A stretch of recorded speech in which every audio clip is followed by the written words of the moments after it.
বিশালগড়ে চোর চক্রের পান্ডারা নতুন কৌশল অবলম্বন করেছে চুরির ধান্দায়। সাধারণ মানুষের চোখে ফাঁকি দিতে চোর এবার পুলিশের পরিচয় দিয়ে চুরি করতে এসেছে, যদিও এলাকার মানুষের কাছে ধরা পড়ে পালিয়ে যায়। এই ঘটনা বৃহস্পতিবার রাতে বিশালগড় থানার অন্তর্গত নদীলাখ এলাকায়। এলাকার নাগরিকেরা জানায়, এদিন রাতে ওই এলাকায় এক যুবক TR01K 6305 নম্বরের বাইকের সামনে পুলিশের নাম লিখিয়ে নিজেকে পুলিশের পরিচয় দিয়ে বাইক চুরি করতে আসে। তার কথায় স্থানীয় এলাকাবাসীদের সন্দেহ হয়। তখন স্থানীয়রা বিশালগড় থানার পুলিশকে ফোন করার কথা বলতেই যুবকটি তার বাইক ফেলে পালিয়ে যায়। তখন স্থানীয়দের আর বোঝার বাকি ছিল না যে যুবকটি পুলিশের পরিচয় দিয়ে বাইক চুরি করতে এসেছিল। বিষয়টি স্থানীয়রা বিশালগড় থানায় জানায়, কিন্তু অল্পের জন্য পালিয়ে যায় চোর চক্রের এক পান্ডা।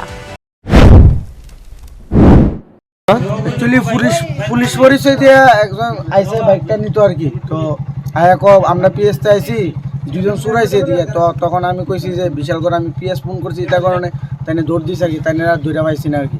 বাইকটা ভালো গেছে আর কি। এখন আমরা পুলিশের কাছে কোন জায়গাতে ঘটনা? বিশালগড় নদীলাখ। মানে বাইকটা কি তারা প্রথমে নিয়ে এসেছিল নাকি বাইকটা দিকে রাখছিল? প্রথমে নিয়ে ওই আমরা দিয়ে পুজো হয়েছিল, এটা দিয়ে ধাক্কা রেখে গেছে আর কি। তো আমি যার পরে বাইকটা আমি বাড়িতে আনছি, এরপরে হঠাৎ করে একজন লুকায় আমি বিশালগড় পিএস থেকে আইসি। এদিকে দুজন চোর আইসে, তখন আমি কইছি যে আমি পিএসও ফোন করছি, তারা আইতাছে। তখন তাই দৌড় দিছে আর কি। তাই পাইছে। তো বাইকটা ওখানে আমরা বাড়িতে রাখছি, ওখানে পিএসও ফোন করার পর তারা আইসে। তো বাইকের মধ্যে কি পুলিশ কিছু লেখা আছে? হ্যাঁ, পুলিশ লেখা আছে, TR016305 বাইকের নাম্বার। যারা আইছে তারা কি আগে দেখছেন? না, আগে দেখছি না।